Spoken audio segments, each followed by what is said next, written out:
Pense nisto por um segundo. Esse pequeno aparelho que anda connosco no bolso permite fazer uma chamada, ver um vídeo, navegar na net, em qualquer lugar, a qualquer hora. Parece quase magia, certo? Mas na verdade é o resultado de décadas de engenharia incrível. E hoje vamos desvendar exatamente como essa magia acontece. Pois é, para que tudo isto funcione sem falhas, a rede móvel tem de resolver alguns problemas fundamentais e que vão muito para além de simplesmente ter um bom sinal. A rede precisa de saber onde um telemóvel está, quem o está a usar e, claro, como é que se entregam os dados de forma rápida e eficiente. E são estas três perguntas que vão guiar a nossa conversa. Basicamente, toda a história da comunicação móvel, desde os primeiros telemóveis até hoje, pode ser vista como a evolução das respostas a estas questões. Como é que a rede nos encontra? Como é que ela sabe quem somos, de forma segura? E a grande questão, como é que fica cada vez mais rápido? Então, vamos a isso. O nosso roteiro é simples. Começamos pela base de tudo, o 2G. Depois, vamos ver como os dados entraram em cena. A seguir, a corrida pela velocidade. E no fim, juntamos as peças todas. Ok? Primeira paragem, a era 2G. É aqui que tudo começa a sério. Foi com o padrão GSM que se criaram as soluções para aqueles dois primeiros problemas: encontrar o aparelho e garantir a segurança. E, olha, muitas destas ideias geniais de há décadas atrás ainda são a base do que usamos hoje. Certo, primeiro desafio, localização. Como é que a rede sabe onde está um telemóvel, mas sem o obrigar a gritar "estou aqui" a cada segundo e a gastar a bateria toda? A solução foi muito inteligente. O LAI. Imagine que a rede divide a cidade em bairros. O telemóvel não precisa dizer em que rua está, só precisa de avisar quando muda de bairro. É um check-in ocasional. Super eficiente, poupa imensa bateria e permite que a rede consiga gerir milhões de aparelhos ao mesmo tempo sem ficar sobrecarregada. Ok, problema da localização geral resolvido. A rede já sabe o bairro onde o telemóvel está. Mas agora vem a parte complicada. Como é que ela sabe que este telemóvel é, bem, este telemóvel e não outro? E o mais crucial de tudo, como é que se faz essa verificação de identidade pelo ar, onde qualquer pessoa com o equipamento certo poderia estar a escutar? Este era o grande quebra-cabeças da segurança. A solução foi genial, de uma simplicidade incrível. Pensa assim, o seu cartão SIM tem um número de identificação único e permanente, como se fosse o número do seu cartão de cidadão. Esse é o IMSI. Agora, seria uma péssima ideia andar a gritar esse número em público, certo? O que a rede faz é dar ao seu telemóvel um nickname temporário, o TMSI. É como um crachá de visitante que muda de tempos a tempos. É esse apelido que é usado nas conversas com a rede, mantendo a sua identidade real, o IMSI, sempre em segredo. Mas espera, se o TMSI é só um apelido, como é que a rede tem a certeza de que o telemóvel que o está a usar é o verdadeiro dono daquele crachá de visitante? Aqui é que entra o verdadeiro segredo, o coração da segurança do GSM. Existe uma chave digital chamada Key, que é como o ADN do seu SIM. E o ponto mais importante é este: essa chave existe apenas em 2 locais no universo, dentro do seu cartão SIM e num cofre digital ultra seguro da operadora. E o mais importante, essa chave nunca é transmitida pela rede. E como é que eles usam essa chave sem a partilhar? É aqui que a magia acontece.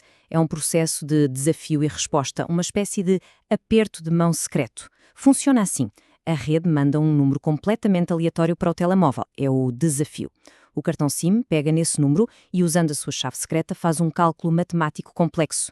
O resultado desse cálculo, a resposta, é enviado de volta para a rede. A rede, que tem a mesma chave secreta guardada, faz exatamente o mesmo cálculo. Se as duas respostas forem iguais, bingo! Autenticação confirmada. A identidade é provada sem que o segredo alguma vez saia de cá. Muito bem, localização e segurança resolvidos. Mas o mundo estava a mudar e a internet começava a espreitar. O próximo grande salto foi o GPRS, que a gente pode chamar de 2.5G. E atenção, isto não foi só um upgradezinho, foi uma revolução completa na filosofia da rede.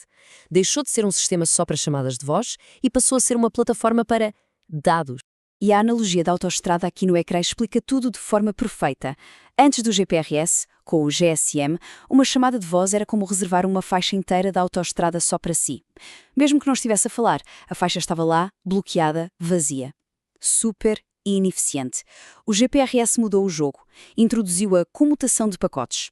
Agora, em vez de uma faixa dedicada, os dados são divididos em pequenos carros que usam as faixas que estiverem livres, partilhando o espaço. Foi isto que tornou a internet móvel Always On possível e muito, mas muito mais eficiente. E olhando para isto de uma forma mais técnica, a diferença é clara. Os canais de voz do GSM eram estáticos, dedicados. Um canal para uma pessoa. Ponto final. Os canais de dados do GPRS, os PDCH, eram dinâmicos e partilhados. Várias pessoas podiam usar os mesmos recursos ao mesmo tempo, de forma inteligente. O resultado? Um salto gigantesco na eficiência da rede.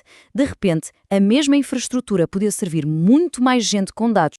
Ok, mas como é que o telemóvel inicia essa sessão de dados? Através de um processo chamado ativação do contexto PDP. O nome é complicado, mas a ideia é simples. É basicamente o telemóvel a levantar a mão e a dizer à rede: Olá, quero aceder à internet. Preciso de um endereço IP e vou usar este caminho para lá chegar. A rede responde e pronto, está criado um túnel de dados privado entre o telemóvel e a internet. E pronto, a porta da internet móvel estava aberta. Mas, como seria de esperar, assim que aprovamos, quisemos mais, muito mais. O GPRS já não chegava. A necessidade de suportar páginas web mais complexas, e-mails com anexos e, mais tarde, vídeos, deu início a uma corrida imparável por velocidade. Uma corrida que nos levou pelo 3G e nos atirou de cabeça para o 4G. E esta linha do tempo resume tudo. O 2G foi a base, a voz. O 2.5G, com o GPRS e o Edge, deu-nos o primeiro gostinho dos dados. O 3G foi quando a internet móvel se tornou verdadeiramente útil, quando deixou de ser uma curiosidade e passou a ser uma ferramenta. E o 4G? Bem, o 4G foi o que tornou possível o mundo em que vivemos hoje, com streaming, apps e uma ligação constante. Mas antes de chegarmos ao 3G, houve um passo intermédio muito importante, uma espécie de 2.75G chamado Edge. O mais interessante do Edge é que foi uma atualização de software, um truque muito inteligente que não precisou de mudar as antenas todas, mas que deu um belo empurrão na velocidade. Um empurrão de 3 vezes! De repente, a velocidade era 3 vezes maior que a do GPRS. Parece pouco hoje, mas na altura foi a diferença entre uma experiência frustrante e algo que, de facto, funcionava. Navegar na web e usar o e-mail no telemóvel tornou-se, finalmente, uma experiência decente.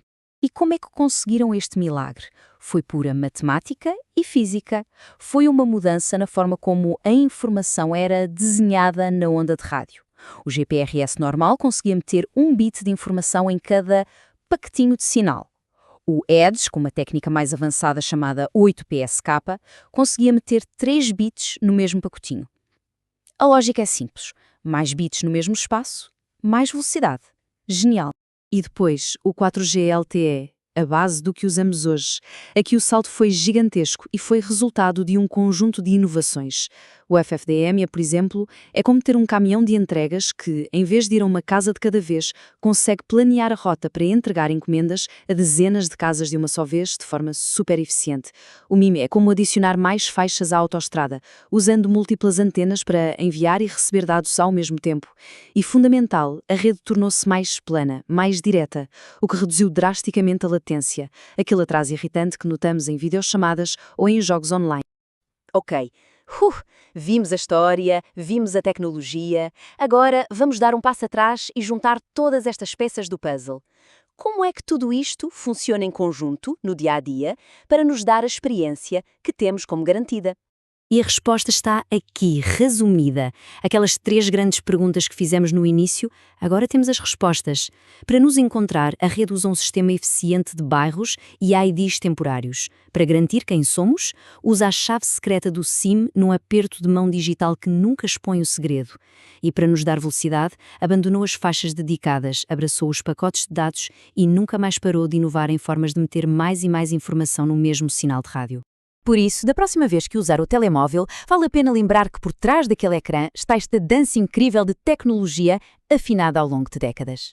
Os problemas de localização, identidade e velocidade foram resolvidos de forma brilhante para a era do 4G. Mas o mundo não para e a questão que fica no ar é: e agora? Com carros autónomos, internet das coisas, realidade virtual, quais são os novos desafios, os novos quebra-cabeças que o 5G, o 6G e o que vier a seguir vão ter de resolver?